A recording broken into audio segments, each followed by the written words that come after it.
नमस्कार दोस्तों, मैं अंकुर उपाध्याय स्वागत करता हूं आप सभी का एक बार फिर से अपनी नई वीडियो में। पूरे दिन बाजार वहीं का वहीं पड़ा रहा और आखिरी के आधे घंटे में आपको एक अपटिक देखने को मिली है। इस बीच में निफ्टी 24,850 के ऊपर निकल रहा है। 3:26 का समय हो रहा है जब ये वीडियो शूट कर रहा हूं। सेंसेक्स 400 पॉइंट ऊपर है, आधे परसेंट की तेजी। निफ्टी में आधे परसेंट की तेजी है। मिड कैप इंडेक्स 0.66% ऊपर हो गया है। स्मॉल कैप इंडेक्स 0.65% अप है। बैंक निफ्टी में आधे परसेंट की तेजी है और स्टॉक जो है एनएससी पे वो करीब 1370 पॉजिटिव है और 1140 नेगेटिव है। देखो, दो चीज़ें बताना चाहूँगा, ये तेजी नहीं है, ये केवल और केवल एक्सपायरी का एक्शन है। अगर तेजी आनी थी तो 2 बजे के बाद आनी थी, 2:30 बजे के बाद आनी थी, 3 बजे के बाद नहीं आनी थी। पूरा का पूरा एक्शन शुरू ही जो अपमूव का हुआ है वो 3 बजे या 3 बजे के बाद हुआ है। अब सुनिए हुआ क्या है। हुआ ये है कि आप अपने ऊपर ले लो सारी बात। आपने कोई सौदा बना रखा है, कल आज की एक्सपायरी, आज आपको कट करनी है, तो आप प्रॉफिट में बैठे हो। 3 बज चुके हैं, 15 मिनट बचे हैं। प्रॉफिट बुक करोगे नहीं करोगे? करोगे, ऑब्वियस है। प्रॉफिट बुक करा आपने, बाजार को डेटा फ्री होता हुआ दिखा, वो ऊपर चला गया। ये हुआ है आज। कोई तेजी नहीं बनी है, कोई ऐसा नहीं है कि किसी ने खरीद लिया हो अचानक से बाजार में आखिरी के घंटे में तेजी ना। केवल और केवल जो वो दोनों तरफ से सेलिंग थी, कॉल राइटिंग थी, पुट राइटिंग थी, पैसा बन गया। प्रॉफिट बुक करना था, सारी प्रीमियम्स ऑलरेडी टूट चुके थे तो उन्होंने प्रॉफिट बुक किया। और जब प्रॉफिट बुक कराए तो पोजीशन खाली हुई है, तो रास्ता साफ हुआ। रास्ता साफ हुआ तो बाजार ऊपर गया है, एंड दैट्स इट। लेकिन हमें पहले से भी आपसे ये कहा था कि हो सकता है 24,800 850 आपको दिख जाए, और ये इसी वे में कहा था और आपको वही दिखा है एग्जैक्टली। कल से ये भी कहा था कि कल आपके लिए एक तेजी का एक्शन होना चाहिए, और वो इसलिए कहा था क्योंकि ग्लोबल फ्रंट पे बड़ा ही पॉजिटिव मूड माहौल दिख रहा है जब से ट्रेड कोर्ट ने अमेरिका में कहा है कि भाई साहब ये टैरिफ इलीगल है।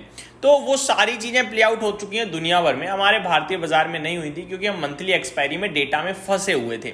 अब एक्सपायरी का डेटा खत्म हो रहा है, मार्केट फ्री हो रहा है और बाजार ऊपर जा रहा है क्योंकि जितने भी डेटा थे सब साफ हो रहे हैं। तो वो एक आपको एक्शन दिख रहा है। बाकी पोर्टफोलियो पे आपको, मेरे को नहीं लगता ज़्यादा इंपैक्ट पड़ा होगा तेजी की तरफ कि बाजार रिकवर कर गया। पोर्टफोलियो तो बिल्कुल नहीं करी भाई। समझो ना, वो ऐसे दबोच रखा था दोनों तरफ से। वो जो दबोच के रखा था ना, वो लोग चले गए बाजार छोड़ के, तो फ्री हुआ तो वो थोड़ा ऊपर चला गया। उससे ज़्यादा कुछ भी नहीं हुआ है। अब कल फ्रेश डेटा बनेगा तब हमें डिस्कस करने में मजा आएगा कि किस तरफ का बन रहा है, क्या करना चाहिए। अब आ जाता हूं मैं आप सभी के साथ सेक्टर स्पेसिफिक। तो मैं वैसे सब हरे निशान में आ गया। मैं आपको बता दूं, जो लाल में था बस हरे में कूद गया है, बाकी तेजी में नहीं कूदा है। अब मात्र एफएमसीजी और पीएसयू सेक्टर ऐसा है जो लाल निशान में है, वो भी फ्लैट टू नेगेटिव है, कोई बड़ी गिरावट नहीं है। बाकी सब हरे में है। Metal, real estate, mid cap select, ये तो 1% से ज़्यादा ऊपर है। वहीं आईटी और फार्मा में करीब करीब 0.9% की तेजी है। ऑटो और बैंक निफ्टी में करीब 0.66% की तेजी है। फाइनेंशियल सर्विसेज, एनर्जी में आधे परसेंट की है और मीडिया फ्लैट टू पॉजिटिव दिख रहा है आप सभी को। मार्केट इस बीच में 24,900 के पास पहुंचता हुआ दिख रहा है और बाजार बंद होने में 1 मिनट रह गया है।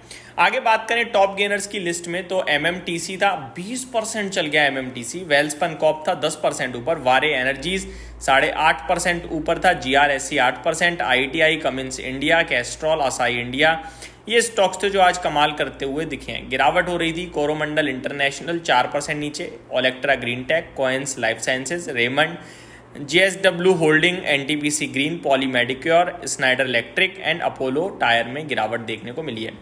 आज अपोलो टायर और एमआरएफ, कुछ और 5 स्टॉक्स टोटल जो एफएनओ से बाहर हो जाएंगे। आज आखिरी दिन था और करीब 9 ऐसे नए शेयर्स हैं जो कल से एफएनओ में शामिल होंगे। उनके बारे में भी मैं आप सभी के साथ आज शेयर कर दूंगा नाम, तो वो भी आपको ध्यान में रखने हैं। निफ्टी की बात करें, 37 शेयर्स पॉजिटिव दिखे हमें, 13 नेगेटिव दिखे। पॉजिटिव जो दिखे हैं उसमें इंडसइंड बैंक इनसाइडर ट्रेडिंग का मामला सामने आया, उसके बावजूद भी स्टॉक 2.5% ऊपर है। सन फार्मा 2% ऊपर था, इटर्नल 2%, अदानी पोर्ट्स, ट्रेंट में भी तेजी दिखी। 13 स्टॉक्स जो नेगेटिव हैं, टॉप लूजर टाटा कंज्यूमर रहा 1.5% नीचे, एचडीएफसी लाइफ में 0.8% की गिरावट थी। बीईएल, जियो फाइनेंस, बजाज फाइनेंस में हल्की हल्की गिरावट देखने को मिली है आप सभी को आज के सेशन में। रिजल्ट्स की बात करें तो ऑलरेडी कवर कर चुका हूं। डीसीएम श्रीराम के नंबर आते हुए दिखे हैं जस्ट अभी। Varroc Engineering, Campus Activewear, Century Plywoods, Bajaj Hindusthan Sugar, Arman Financial Services, Dee Development, Samvardhana Motherson वगैरह के तो नंबर्स भी शेयर कर दिए थे मैंने। इप्का लैब, एल्कम लैब्स, इनके नंबर्स आ चुके हैं, आंध्रा शुगर, और मैं डिस्कस भी कर चुका हूँ। अभी कुछ स्टॉक्स और हैं जिनके रिजल्ट्स का बाजार को वेट है, जिसमें बजाज ऑटो का बड़ा नाम है, मजगांव डॉक का नाम है, सुजलॉन एनर्जी है, प्रेस्टीज स्टेट्स है, SJVN है, NBCC है, ओला इलेक्ट्रिक है, वॉकहार्ट फार्मा है, अमारा राजा एनर्जीज है, सेंचुरी प्लाईवुड तो आई थिंक आ चुके हैं इसके रिजल्ट, सोबा है, वेल्सपन लिविंग है, एम्बेसी डेवलपमेंट है, engineers India, lemon tree hotel, PNG health, Isaac heavy engineerings, ये स्टॉक्स हैं जिनके रिजल्ट्स आना अभी भी बचे हैं। इस बीच में बाजार बंद हो गया है और निफ्टी 24,833 पे बंद हुआ है, ऊपर से नीचे इसलिए क्योंकि वो एवरेज हो गया, एवरेज होकर थोड़ा नीचे आ गया। ओवरऑल बाजार आज तो ठीक ठीक दिख रहा है एट द एंड, और दुनिया भर से बड़े पॉजिटिव संकेत आ रहे हैं, तो कल बाजार में अच्छा ट्रेड रहना चाहिए। अभी तो ऐसा लग रहा है, बाकी कल देखते हैं कि किस तरफ का डेटा डेवलप होता है।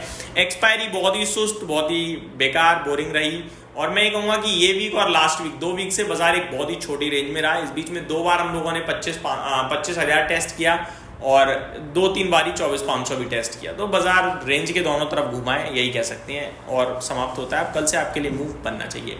यही समाप्त करता हूँ इस वीडियो को। Thank you so much for watching this video. Have a great day.